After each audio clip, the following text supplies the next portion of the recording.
Bien le bonjour Internet. Aujourd'hui on se retrouve pour une vidéo pour vous expliquer qu'il est très important de se faire une banque de données avant de faire n'importe quel montage. Je vous explique. Pour faire un montage, une vidéo de qualité, il faut prêter attention et tout particulièrement à l'habillage de votre vidéo. Que ce soit au niveau de l'effet sonore, au niveau de la musique, du son en général, que ce soit aussi des images, du fond et des vidéos. On va partir ensemble dans cette aventure qui est importante, hop, je change d'écran, mais qui prend du temps. Mais c'est capital puisque au début ça vous prend du temps, mais après vous aurez tout le loisir de gagner ce temps précieux. Alors vous allez comprendre tout de suite, lors d'un montage, on cherche des fichiers, on essaie de trouver toutes les images possibles, enfin toutes les idées comme ça, il faut les concrétiser. Quoi de mieux que de prendre un dossier et de tout mettre dedans, comme ça, hop, on arrive et on les prend tout de suite. Alors vous voyez par exemple l'envers du décor de point de vue, j'ai créé un dossier qui s'appelle archives normalisées, où je peux retrouver n'importe quelle image, n'importe quelle musique qui ont été utilisées dans mes vidéos. Par exemple, lors d'un montage, si j'ai besoin de mettre mon intro, je la trouve ici.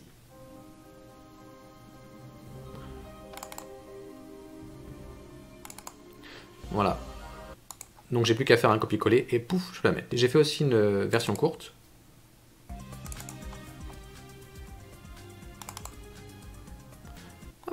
Donc voilà. Vous retrouvez également aussi, vous voyez, mon logo là que j'ai créé. Ce logo, par exemple, voilà, c'est tout à fait un exemple typique, c'est que, tac, ici, là, vous voyez, c'est une image, et je l'utilise tout le temps. Et je sais que cette image est dans mon dossier que j'ai appelé archives normalisées, ou banque de données, enfin vous donnez votre nom comme vous voulez. Mais en tout cas, je sais qu'elle est là, donc c'est rapide à la chercher, à la trouver et à la poser. On y retourne. Votre banque de données doit comporter donc des images, des sons, effets spéciaux, des bruitages, de la musique, des vidéos. Enfin en tout cas voilà, je classe en 4 dossiers à peu près plus ou moins, pour s'y retrouver plus facilement. Par exemple dans mon dossier images, c'est là où j'ai mis les images que j'utilise fréquemment. Par exemple la petite flèche, hop, que vous voyez, hop, je mets sur mon OBS, cette petite flèche là, hop, que je peux utiliser, que je peux mettre n'importe où dans mes vidéos. Tac, voilà. Cet homme est génial. Et voilà. Si je dois faire aussi un fond, alors ça j'ai utilisé pour je sais plus quelle vidéo. Les petites images, abonnez-vous, c'est important, les petites flèches, les petits j'aime, si je dois entourer quelque chose. Donc voilà, c'est pas très fourni, mais bon. C'est mon petit dossier que j'utilise fréquemment. Où les trouver? C'est pas compliqué, vous allez dans Google. Vous allez dans Google. Hop là. Tiens, bah ça c'était mes recherches sur ma prochaine vidéo sur les Gaulois. Peut-être sans doute qui a été tourné sans doute avant que je publie cette vidéo. Google, donc par exemple vous marquez flèche. Tac. Et vous allez dans images. Et là vous trouverez des flèches dans images. Sauf que il existe plusieurs fichiers, je ne sais pas si vous connaissez, plusieurs types de fichiers. Vous avez les JPEG, les BMP et les PNG. Les PNG, ce sont des images de type, vous voyez ici par exemple cette flèche là, bon c'est un faux PNG. Mais quand vous voyez un quadrillage comme ça, blanc sur gris, en fait ça veut dire que cette flèche, derrière il n'y a pas de fond. C'est comme un calque. Hop, je vais en prendre une, regardez. On va faire la différence entre les deux. Tac. Voilà, en fait ça c'est une flèche PNG. Alors que ça veut dire PNG, je ne me rappelle plus, je vais le marquer de toute façon en bas. Donc je fais un clic droit, enregistrer l'image sous. Bah ça voilà, ça c'est mes archives de ma prochaine vidéo, je n'ai pas. Et donc je vais pouvoir l'appeler flèche. Hop. Hop. Comme ça, je sais que si j'ai besoin, d'utiliser cette flèche, elle est là. Alors la différence entre une flèche, on va prendre une JPEG. Voilà, ici, là. Ça va être très clair. Je vais l'appeler flèche. Je reviens dans mon dossier. Alors mes flèches sont là. Flèche 1. Alors la différence, c'est que mon PNG, il va être découpé. Je vous le mets sur l'écran. Tac. Il va être découpé de telle sorte que, vous voyez, c'est propre. Il n'y a pas de souci. Hop. Tiens, j'enlève ça. Peu importe. Vous voyez, elle est vachement propre. Elle est bien découpée. Mais si je prends ma flèche que j'ai prise en bleu, tac, vous voyez, celle-ci n'est pas découpée. Le PNG, ça sert à ça. C'est un encodage de fichiers d'images qui permet de détourer les choses, de créer des calques. Hop, tu reviens là. Alors donc les choses les plus importantes, ce sont les flèches, les croix, ça dépend ce que vous voulez faire comme contenu. J'ai aussi une bande noire pour faire de type film. ça peut être intéressant. Vous voyez, clac. Tout de suite je l'ai à la bonne dimension. J'ai aussi tout, voilà, pour ma fin aussi, pour mes fins de mes vidéos, j'utilise ça souvent aussi, ces types de fichiers. Hop, moins transparent par exemple. Tac. Voilà. Vous voyez, dès que j'ai besoin, hop, je mets sous la main. Je me suis sous la main. Donc voilà, ça c'est le noyau central de mes images que j'utilise régulièrement. Ensuite, il y a les musiques. Alors, comme vous le savez, les musiques, il faut qu'elles soient libres de droit si vous voulez pouvoir publier un jour sur YouTube. Alors moi, j'ai la chance de composer des musiques. J'en ai fait pas mal depuis 10-15 ans. Donc ouais, j'ai dû en faire 700-800. Donc je suis bien fourni par rapport à ça. Et voilà, c'est là où je mets toutes mes musiques que j'ai composées. Avant, j'étais sur Jamendo, tiens, j'avais publié tous mes albums. Au bout de... je sais plus, j'étais presque à 1 million de vues. J'ai enlevé, je sais pas pourquoi, j'avais pas envie de continuer, et puis je les ai récupérés. Ils sont sur mon site internet en tout cas. Bref, donc en fait, j'ai un dossier où j'ai classé toutes mes musiques. Mais vous pouvez trouver des musiques gratuites sur internet. Vous allez sur YouTube, vous marquez musique non copyright, donc il n'y a pas de... Ils n'ont pas été enregistrés à la SACEM ou autre, et donc vous pouvez avoir pas mal de musiques classées par type. Et donc il suffira de les récupérer pour votre site. Vous pouvez chercher sur internet comment les récupérer en MP3, je ne ferai pas cette vidéo, c'est déjà fait, on m'a striké, donc merci, vous vous débrouillez. Vous faites également une banque de données de musique que vous utilisez régulièrement. L'habillage se fait également avec des effets spéciaux. Alors voilà, moi je n'ai pas beaucoup parce que voilà, pour ma chaîne Point de Vue, j'en utilise pas forcément beaucoup. Par exemple, ça va être des trucs très courts. Hop. Donc voilà, ça c'est un effet spécial que j'utilisais pour mes vidéos, les pervers narcissiques, à chaque fois que je change de catégorie. Ça peut être des boing, des... Voilà. Voilà. Ah. Donc voilà, c'est là que j'utilise j'utilise mes effets spéciaux de son. Alors sur internet, vous pouvez marquer, alors ça c'est le Saint Graal, tous les monteurs vous diront qu'il faut aller sur ça, c'est Soundbank. Par exemple, au hasard, je cherche le bruit d'un chat, je marque chat Soundbank, et hop, vous voyez, j'ai tout de suite les bruits des chats. Wow, c'est fort. Ouais, c'est pas des chats gentils. Hein. Hop, on va aller plutôt sur des ronrons. Est-ce qu'il y a des ronrons? Voilà. Ouh, c'est un gros chat. Vous imaginez le chat là? C'est un site où vous pouvez récupérer tous les sons. Normalement, ils sont libres. Tout va bien. Donc ici, vous pouvez les écouter. Première catégorie. Deuxième catégorie, vous pouvez les prendre. Voilà, le chat qui ronronne numéro 2. Le Purring Cat, c'est celui-là. Vous faites un clic droit, enregistrez le lien sous, et hop, vous le mettez dans votre archive normalisée, dans effets spéciaux, animaux, chats, vous faites des dossiers, sous-dossiers, comme ça, vous y verrez plus clair. J'ai mis également dans mes archives normalisées tout ce que j'utilise, par exemple, les vignettes YouTube, où là, je peux les récupérer facilement, et donc j'ai la dimension, j'ai les... Enfin, ça c'est pas la bonne, mais j'ai les dimensions, j'ai tout ce qu'il faut. Peut-être celle-là, je ne sais même plus. Voilà, hop. Donc vous voyez j'ai toute ma composition de mon truc. Tac. Non, normalement, j'étais peut-être parti sur celui-là. Vous voyez, ça, le top 5, les verres ici. Je regarde, hein. Je redécouvre, je sais même plus où est-ce que j'ai mis tout ça. Voilà, hop. Voilà, une autre vignette où mes musiques libres de droit. Voilà, où je retrouve ma composition en tout cas. Qu'est-ce qu'il y a d'autre? On va dans les vidéos. Les choses que j'utilise, par exemple, ceux qui connaissent l'Inketeracid utilisent beaucoup ça dans leur montage. Pour que ça cut. Ça, très vite, tac, tac, comme ça permet de changer de scène. Et après, dans les compositions, on peut utiliser effectivement des trucs comme ça. Ça, j'utilisais pour les pervers narcissiques. Alors, c'est des montages sur montage. Je vous montrerai plus tard. Là, on est vraiment centré sur la banque de données. C'est hyper important avant de commencer quoi que ce soit. Donc voilà, ça m'a servi pour mon fond quand j'étais sur fond vert. Très important aussi, si vous avez un logiciel de montage qui est capable d'utiliser cette technique, c'est la chrominance. Essayez un maximum de récupérer des vidéos sur des fonds verts.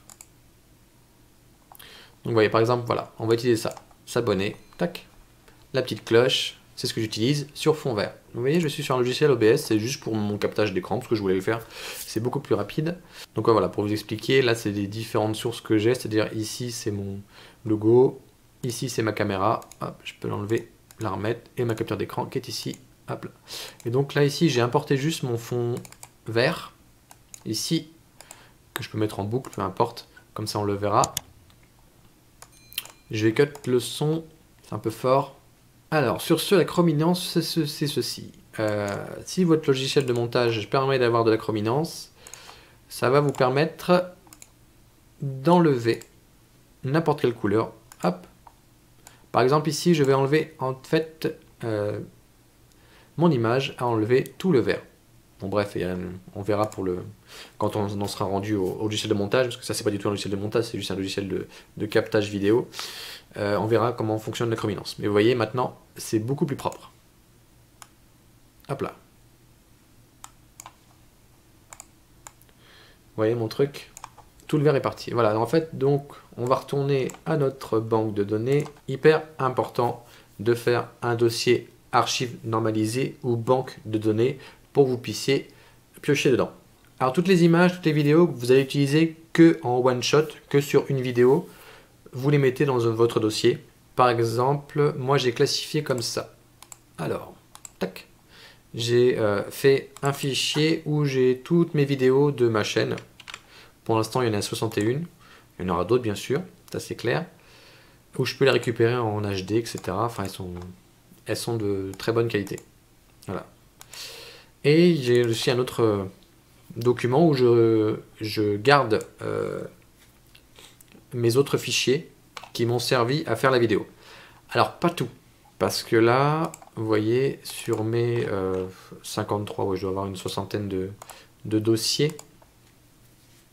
Ça me prend, roulement de tambour, 70 gigas. Ce qui est très très peu.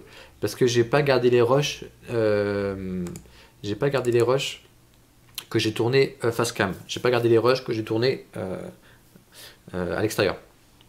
Sauf certaines. Par exemple, quand j'ai fait le flip, là j'ai gardé toutes mes vidéos. Donc le flip, vous voyez, ça me prend 22 Go, 23 Go pour 10 à 15 minutes de vidéo.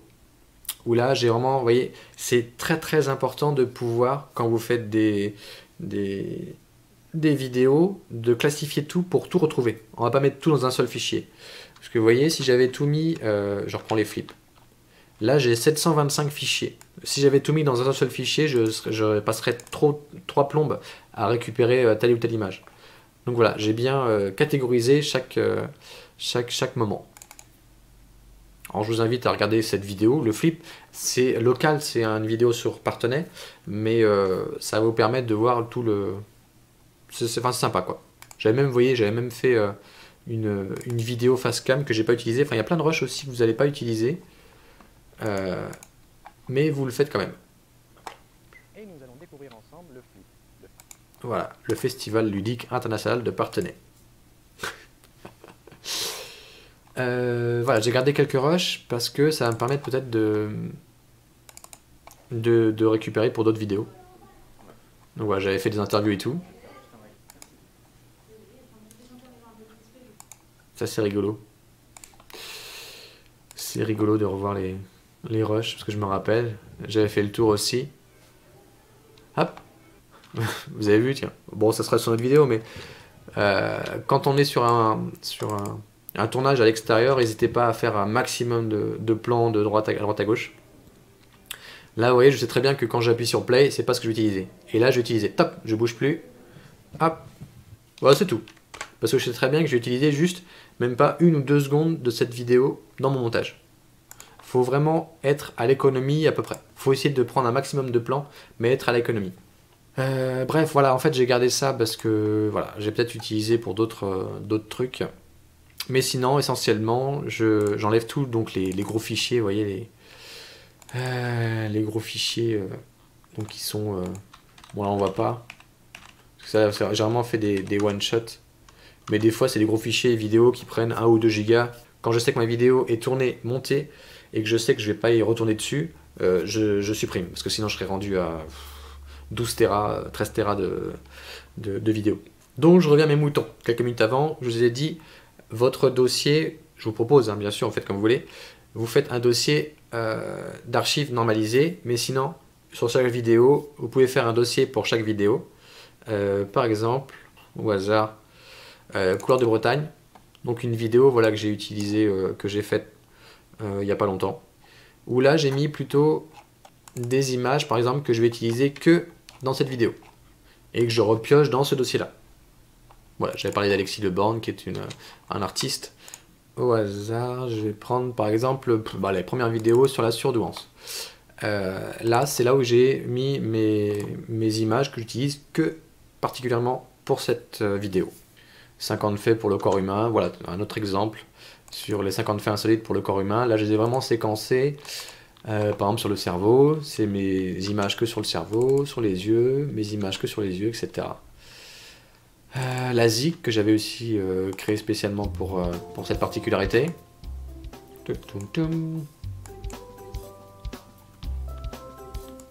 Mais bon, ça c'est une autre partie que je ferai également pour vous expliquer comment je compose.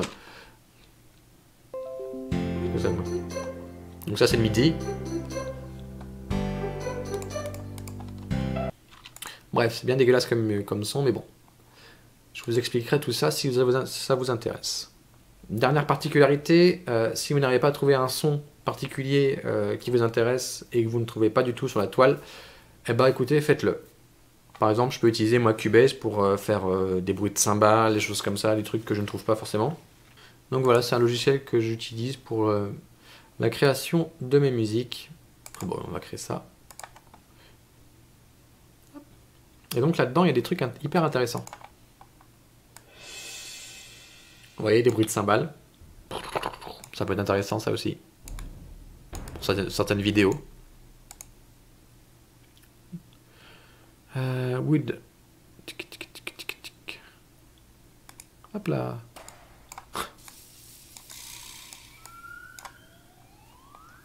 Donc ouais, tout un tas d'instruments. Voilà, l'habillage sonore est très très important. Même si ce sont des petits détails. Ça, on le verra plus tard pour lors du montage. Boët crotale, c'est quoi ça? Ouais. C'est un bruit chelou. Voilà, c'est tout pour moi. On se retrouve dans une prochaine vidéo sur comment bien débuter un montage. A très vite.